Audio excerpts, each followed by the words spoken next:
There's a few there, like. Yeah, there's at least 3. What's happening is about 10 minutes ago they spotted people skulking around in like the far side of there. There we go. From right to left, he's walking. He's walking. Yeah. Oh man. The Taliban is a bit of a sort of, it's more of a ghost really than an actual sort of entity, because you can't tell if it's Taliban or if it's just somebody pissed off at the fact that you're on their land, or it could just be a farmer taking pot shots at you. All that risk just for a couple of sniper shots has done little to allay the British concerns about the quality of the Afghan forces.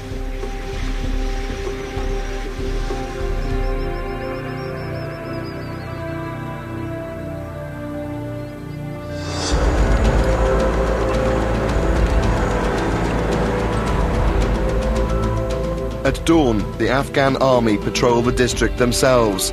They're much further on in training than the police, but they're still learning. How old are you? How old are you? They're following Captain Duncan Forbes, the only Marine who travels with them. Are you trying to turn them into the British Army? Absolutely not. This would not work. You know, these are not model British soldiers. These are guys who come from a variety of backgrounds all around the country, who are trained to be soldiers in an Afghan model. Do you think you're here for good reason? Yes, I do. Yeah, what is it specifically? What's the key thing? If someone came to your pub and said, it's all rubbish, you shouldn't be here. If you look around you right now, all around this village we've just been through, the Taliban have basically destroyed this village. They've threatened the farmers, they've had to move out of the area, and we're here to put these people back on their feet. And it's going to happen? I hope so. How long will it be before the Afghan National Army no longer needs British help? نیاز به اینا به نظر خود ما کمی در کم باید 6 سال 7 سال دیگه بمانه.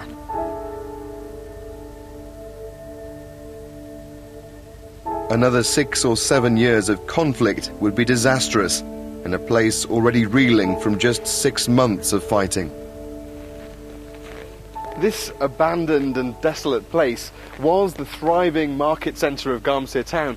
It's now the front line between British troops and Afghan security forces on this side and the Taliban, who are just a few hundred metres over there. All the people have been forced out into the surrounding villages to avoid the fighting. The NATO mission was supposed to be winning these people over, not forcing them from their shops and homes.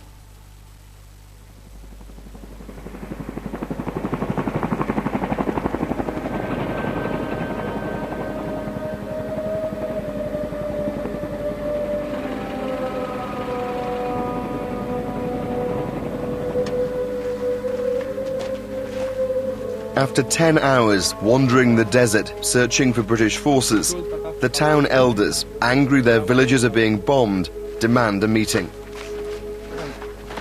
It's a real opportunity for the British to explain what they're trying to do. They fly in a colonel to see if the elders can help broker a peace deal. Colonel Peter, and welcome to my carpet, but thank you for welcoming me to your land. I hope we can persuade some of those Taliban and the people of Afghanistan to support the government here. We are all human, we are all the same. You all need to be convinced that the government is not corrupt and is looking after your interests. I think we all need some patience, but our wish is not to bring destruction to you, your families and your farms. موږ هم دغه د زابر د غاړې دې خواته په دغه ځای کې پراته یو چې تاسې په ورځ ټانګانو موټر راوستل ته مو ودرول د یې خوا هغه ګولۍ سوې د دې خوا دا ګولۍ نو بالا دا مرمۍ هم راتلې په موږ کې مشتلې لورمه هم ټپې سوله دوه پسونه مړه سوله هغه سرای مو یوه بدنه دغه سوله دغه خلک چې موږ راغلي هر یو دغسې ټپې سوی د زابر سر خبره رنټ مشکل ته راغلي 15 ټپاله زموږ کور تللی شوي د اخري ته سراله تلاشي مو نه وه واجب راغلي دغه لپاره چې مقصد د تاسو چې راسئ طالبانو موږ ورته چیرې دوی دلته راسي نو موږ د اساس پر کلي به ټکان کړو د اساس کلي په مبار کې دوی ول د اساس کلي ته راځي. The problems you face are because we are fighting the Taliban. And if we weren't fighting the Taliban, would you have no problems? دا مشکل ولې نه لرو کوم وخت چې تاسې نه واست دا طالبان وو بیا موږ ځوان نه پرېښو بېولو بیا تلو په شمال کې جنګولو نور اقتصاد مو کم سو په دغه 3 کال چې دوی رااله افغانستان د مځکې ووسو موږ دا نه غواړو چې خو دغه غواړو چې پر موږ قراري وسایي. Now we understand your situation better. We can be more careful about how we use our force. And we have some gifts for you. But apart from exchanging words and presents, radios and turbans, so far little has been achieved. We're in a bit of a catch-22 situation. The villagers want us to defeat the Taliban, but they don't want what might come with that effort. And the Taliban very cynically exploit that difficulty because there is no moral equivalence between the Taliban and us. We would never do that to them. We don't seek to fight from amongst the houses to get them to attack us. As long as there's no peace, the Afghan security forces have to hold the town themselves, with constant British help.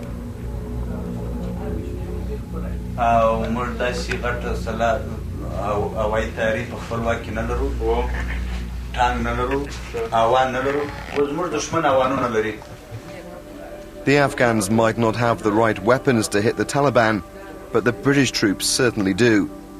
Up on the roof, using thermal imaging, Jason's men have seen some movement. Okay, I'm going to have these. Okay. Charlie 1, fire in the man. Fire in.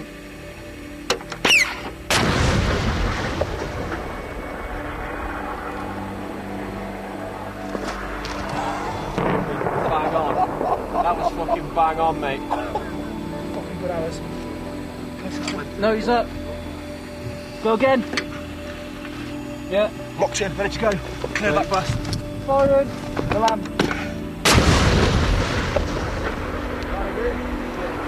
Spot on.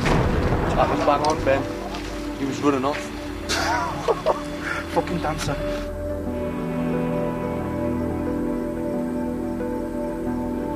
Yeah, Roger, BDA is 3 times Taliban destroyed.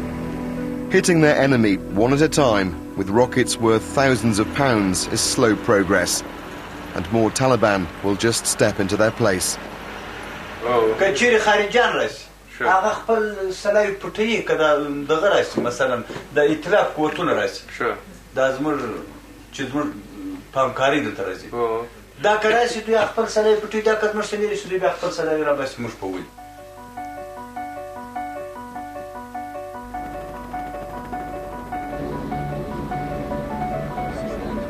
There's no proof the international forces are winning what's so much more than just a military campaign.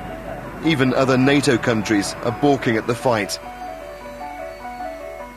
We can make it secure for a year, a couple of years, move back out. It's never going to, I don't think, stop the situation. Something else will come in and it just kick off again. It's just literally planted out here. It is. When we got back to Camp Bastion, Tony Blair arrived to meet the troops, and he heard more than he'd bargained for. I mean, just tell me, what sort of thing will you be using it against? A lot of houses at the minute.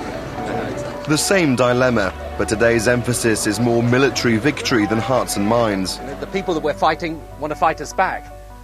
And the only way we're going to beat them is to have the determination and the courage and the absolute will to make sure that however much they fight us, we're prepared to stand up to them, fight them back and defeat them. Here, in this extraordinary piece of desert, is where the future in the early 21st century of the world's security is going to be played out.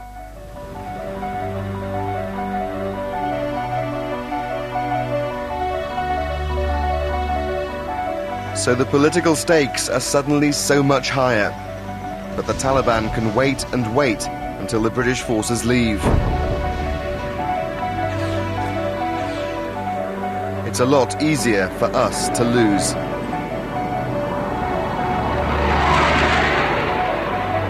The big test will be how strongly the Taliban hit back in the spring, the traditional start of the fighting season. I don't want to sound as if, I know this country's doomed. I will help in any way I can while I'm here.